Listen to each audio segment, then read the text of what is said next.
एक बार हमारे ठाकुर जी महादेव बनकर के गए बरसाने। हमारे आज ये हमको कथा करने नहीं देंगे, ये छेड़ देते हैं कोई स्वर तो हमको फिर याद आ जाता है। एक दिन ठाकुर जी बड़े व्याकुल हो गए। अच्छा देखो, हमारे ब्रज की रीति ऐसी है कि रोज श्याम सुंदर किशोरी जी से मिलते हैं। केवल साल में 15 दिन ऐसे होते हैं जिनमें ठाकुर जी किशोरी जी से मिल नहीं पाते। कौन से होते हैं? श्राद्ध के दिन। श्राद्धों में कोई उत्सव नहीं होता। ब्रजमंडल में 365 दिन उत्सव है, बस 15 दिन जो श्राद्ध के उनमें उत्सव नहीं होते। तो उसमें इसलिए उसमें सांझी उत्सव होता है हमारे ब्रज में। सांझी जानते हैं? सांझी में क्या होता है?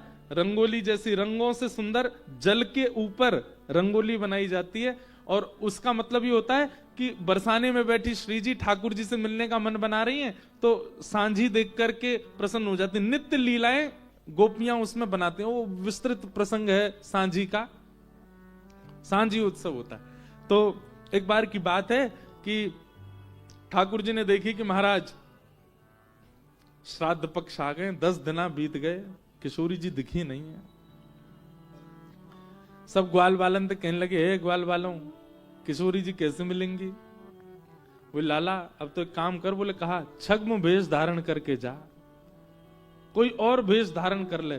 ठाकुर जी बोले गोपी में बन के जा चुको, चूड़ी बेचने वाली बन के जा चुको, सांझी बनाई वाली बन के जा चुको।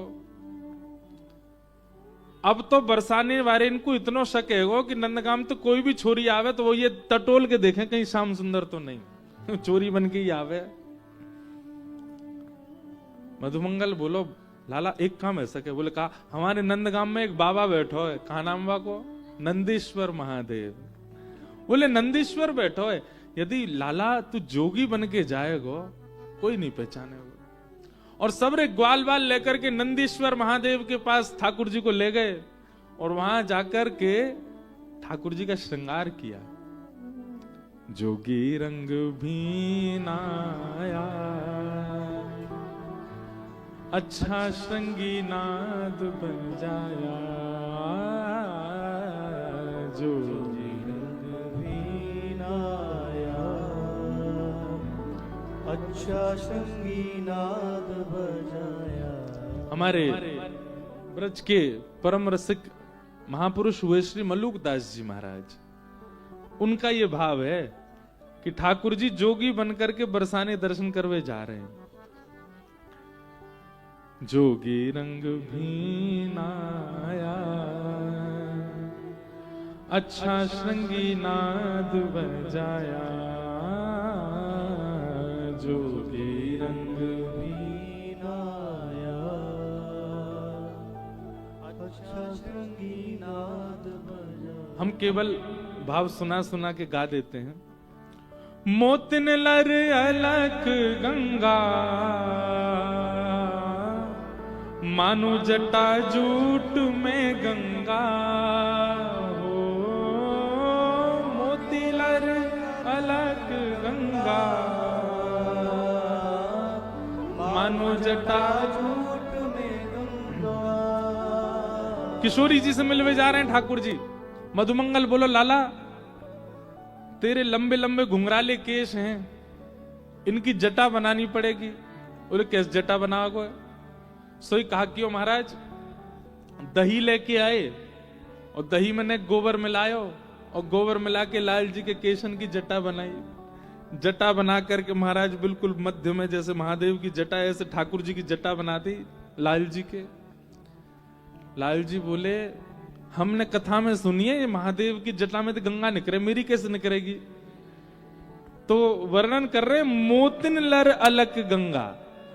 एक पतले पतले मोतियों की माला लेकर के आए, और वो माला तोड़ के नेक भीतर घुसा दी, और नेक भीतर से ऐसे बाहर निकाल दे सब ग्वालान ने। तो मोती की लर निकल रही है। सब मधुमंगल से लाला देख कैसी गंगा निकल रही है, आहा दूर से देख के ऐसा लग रहा महादेव ही आ रहे का। ठाकुर जी बोले ऊपर को तो श्रृंगार है को और करो।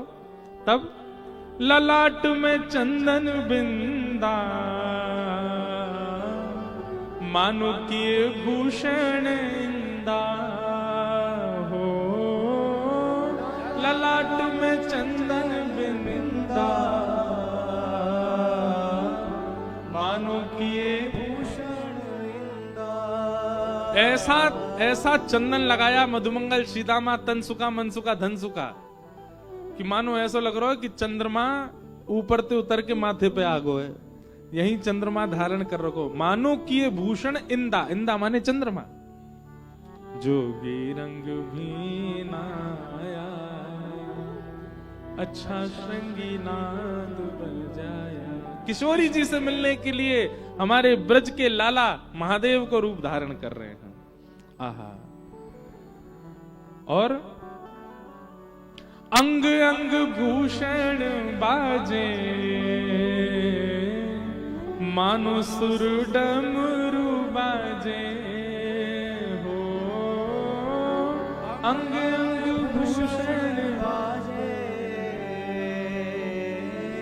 मानो सुर डमरू बाजे। हमारे मलुकदास जी महाराज कहते हैं, बोले ठाकुर जी छद्म भेष धारण करते हैं तो नंद भवन से जो पोशाक पहन के उसको उतारते नहीं है। क्यों? छद्म भेष को मतलब क्या है? किशोरी जी के दर्शन करते तुरंत उतार के सबरे नंद भवन भागना है। तो यहाँ हमारे भीतर नंद भवन के आभूषण, नंद भवन की पोशाक पहन रखी है।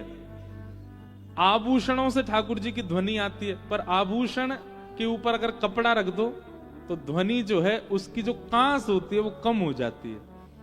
ठाकुर जी ने जितने आभूषण पहने उनके ऊपर जब महादेव की तरह बागंबर आदि पूरा सब लपेटा है, तो जो अंदर के आभूषण है चलते समय उनकी तीखी आवाज तो आ नहीं रही है, वो ढम ढम ढम आवाज आ रही है। तो ऐसा लग रहा मानो डमरू बजाते हुए चल रहे हैं।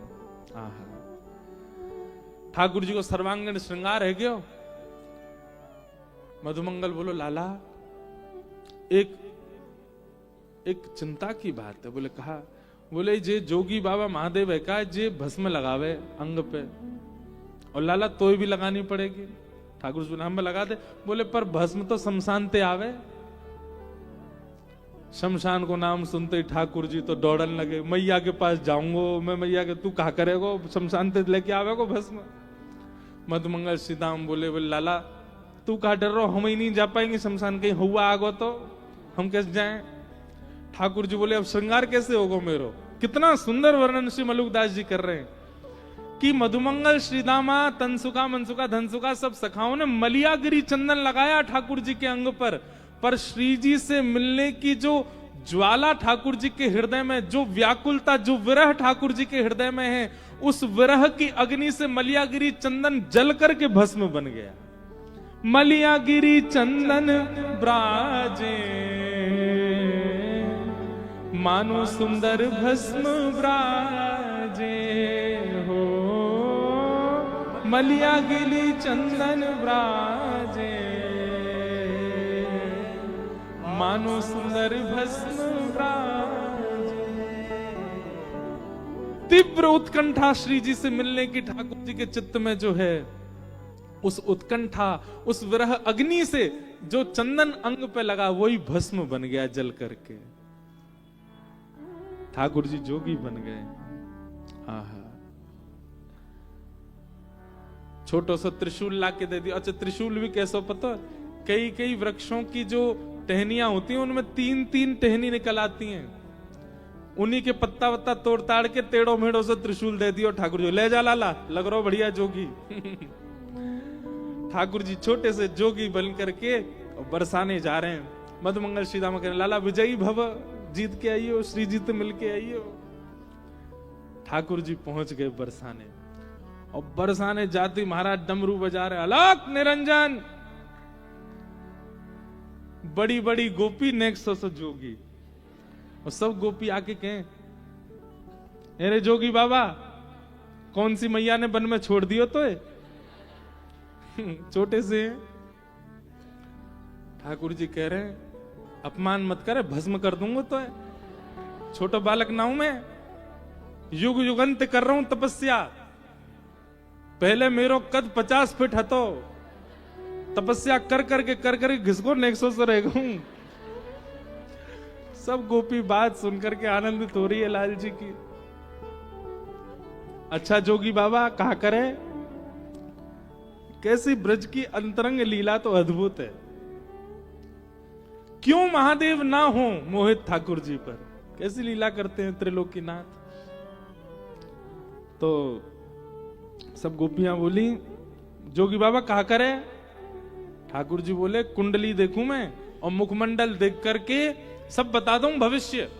और मेरी विशेषता तो यह है कि मैं मुख देख करके अगर कन्या हो तो यह बता दूंगा या को वर कौन होगा, और वर को और छोरा को बता दूंगा या कि कन्या कौन होगी। सबरी गोपी बोली अरे तुम भर बताए तो बोले हाँ। सबरी गोपी आके बैठ गई। जोगी बाबा हमारे बता दो हमारो ब्याह कौन थे होगा। सब किशोरी जी की सखियां घेर करके बैठी। ठाकुर जी को उनसे तो मतलब है ही नहीं, ठाकुर जी को तो श्री जी से मिलना है। ठाकुर जी एक की तरफ देख के बोले सुन तेरा तो ब्याह ही ना होगा, तू ऐसी रहेगी जीवन भर, तेरा ब्याह ना है सके। तू जाते ब्याह करवे को मन बनावे कि वाह को ब्याह कोई और ते है जाएगो या वो पधारे ही जाएगो, या हमारे तू ब्याह मत करी, तू जीवन भर ऐसी रहेगी। और सुन तू सामने खड़ी का है, तेरे काजे तो एक छोरा मुझे अभी मिलो नंदगाम में मधुमंगल, एक पामते टेढ़ो चले वही ते होगो तेरो ब्याह। सबरी गोपी नाराज है गई। ठाकुर जी तो सब कहा कह रही है।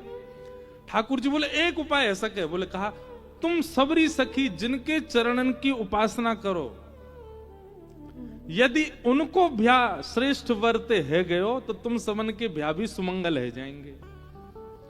श्री जी की याद दिलाती सब सखी बोले अरे श्री जी के पास ले चलो, उनके ब्याह की पहले पता तो चले। हमारी सुकोमला हमारी इतनी प्यारी श्री जी को ब्याह कौन ते होएगो। चल जोगी बाबा हमारी जो स्वामिनी जी है कि एक बार उनके बारे में बताए दो, उनको ब्याह कौन ते होएगो। आहा ठाकुर जी पहुंच गए। 10 दिन हो गए थे किशोरी जी दिखी नहीं है, और वहां किशोरी जी भी व्याकुल है ठाकुर जी के दर्शन के लिए। पर ठाकुर जी ऐसा रूप बदल के आए कि किशोरी जी को पहचान में नहीं आ रहे हैं। एक तो सांवले ठाकुर जी, ऊपर ते मलियागिरी चंदन भस्म बन गो। तो सांवलो व्यक्ति जब सफेद सफेद भस्म लगा ले तो और ही विचित्र लगे। ठाकुर जी आए, ठाकुर जी को देख करके महाराज अचेत है गए, देखते ही रह गए श्री जी को। ललिता विशाखा सब सखी बोली अरे जोगी बाबा जइए हमारी स्वामी जी ने बता दे इनको ब्याह कौन ते होगो। अरे सुनो तुम्हारी जो स्वामिनी जी है ना, इनको जाते ब्याह होएगो, वो इनके जैसे बगल में खड़ा होगो तो ऐसा लगेगो अमावस्या की रात्रि में पूर्णिमा प्रकट है गए हो। मतलब श्री जी तुम्हारी पूर्णिमा है, पर जाते इनको ब्याह होगा वो अमावस्या की रात्रि तक कम नहीं होएगो, बिल्कुल कारो ही होएगो। सब सखी बोली हम सब जान नहीं है तेरे मन की बात, तू कौन के काजे अंकित कर रहा हो। बोले मैं अंकित ना कर रहा हूं, मैं वास्तविकता कह रहा हूं। और इनके बगल में जो खड़ा होएगो, खड़े रहते इनकी उपमा भर जाए, समझियो भाई तो इनको ब्याह होएगो। सब सखी बोली अब कोई ऐसा थोड़ी करेंगे, छोरा ने पकड़ पकड़ के इनके बगल में खड़ी करेंगे हम, यहां भाई जाते इनकी उपमा भर रही हो, बात ब्याह कराओ। जोगी बोलो अब छोरा ने कहां पकड़ के लाओगी, मैं यहां हूं, मुझे खड़ो करके देख लो। और कौन पकड़ के लाओ, जब उपस्थित में हूं तो मुझे खड़ो करके देखो। ललिता विशाखा सब गुस्सा वही ठाकुर, जैसे ही महाराज पीछे भागी, आहा मोहन मंत्र फूंक दे मारी, मोह सब गोपी डारी। हाँ मोहन मंत्र फूंक दे मारी, मोह सब गोपी डारी। सब गोपियों को मूर्छित कर दिया। आहा और स्वयं ठाकुर जी चल कर गए। किशोर जी घबरा रही हैं, जन कौन सा जोगी बाबा आ गए। सोहे बाम भाग में प्यारी, मानो अर्धंग सवारी। हाँ सोहे बाम भाग में प्यारी, मानो अर्धंग सवारी। सारी गोपियां तो मूर्छित हो गईं। ठाकुर जी चल करके गए, किशोरी जी के बगल में जाके खड़े है गए। और दिना तो लगती श्याम सुंदर और किशोरी जी खड़े हैं, पर आज ठाकुर जी के बगल में खड़े रहती ऐसा लग रहा हो साक्षात उमा पार्वती और महादेव खड़े भये हैं। ऐसा स्वरूप। किशोरी जी बोली वृषभानु बाबा ते शिकायत कर दूंगी, कीर्ति मैया ते तुम्हारी शिकायत कर दूंगी। ठाकुर जी वाले श्री जी ने देखो तो सही मेरी ओर। तुरंत जल के पास गए और जल के पास जाके अपना मुंह पहुंच करके जैसे ही दिखायो श्याम सुंदर, किशोरी जी ने दौड़ करके ठाकुर जी को हृदय से लगा लियो। आप भी मेरे दर्शन के काजे कितनी योजना बना करके हमें आज जोगी बन करके आए हो। किशोरी जी के दर्शन कर लिए, चरणन में प्रणाम किया ठाकुर जी ने, थोड़ी देर रास विहार किया और नृत्य आदि करके अब बोले अब सबरी गोपी सब उठ जाएंगी, इनकी सबकी जो मूर्छाएं टूट जाएगी, वहां से पहले मैं भाग जाऊं। आहा, ठाकुर जी दौड़ करके नंद भवन नंद गांव की ओर जा रहे हैं। सब ग्वाल बाल खड़े, सब प्रतीक्षा कर रहे हैं, लाला फंसेगो कि निकर के आवेगो पतो नहीं। इतने में चौकड़ी मार के दौड़ते हुए ठाकुर जी आ रहे हैं। मधुमंगल सीधा बोलने लगे ऐसा लगे फंसको दिखे, दौड़ के आ रहा हूं, पीछे कहीं गोपी तो ना है। जैसे ही ठाकुर जी आए, मधुमंगल सीधा बोले लाला कहा भयो, कार्य सफल भयो कि नहीं, श्री जी के दर्शन भय कि नहीं। ठाकुर जी दौड़ते भय आए और दौड़ते भय आके मधुमंगल श्रीदामा के हाथ पकड़ के नृत्य करने लगे। जोगी छवि बावरो डोले, राधे राधे राधे बोले। हाँ, जोगी छवि बावरो डोले, राधे राधे राधे बोले। हाँ, राधे राधे राधे बोले। ओ राधे राधे राधे बोले। जोगी रंग भी नाया, अच्छा श्रृंगी नाद बजाया। जोगी रंग भी नाया, अच्छा श्रृंगी नाद बजाया। यहां रास में महादेव गोपी का रूप धारण कर रहे हैं और वहां निकुंज में ठाकुर जी महादेव का रूप धारण कर रहे हैं। ऐसे हरिहर एक दूसरे से परस्पर प्रेम को प्रकट करते रहे और या परस्पर प्रेम की गंगा में हम और आप ऐसे ही गोते लगाते रहे, यही आनंद है। महादेव गोपी बन करके गए और महारास में ठाकुर जी के साथ आनंद किया। बोलो रास रासेश्वर भगवान की। रास का प्रसंग सुनाया गया। अब हम क्रम पूरा कर दें भागवत जी का। आज तो हमारा मन ही नहीं हो रहा था रास पूरा करने का, और भाव गाते जाएं, बस यहीं रास में ही कथा छोड़ जाएं ऐसा मन था, पर अनुष्ठानिक कथा इसलिए क्रम पूरा कर देते हैं।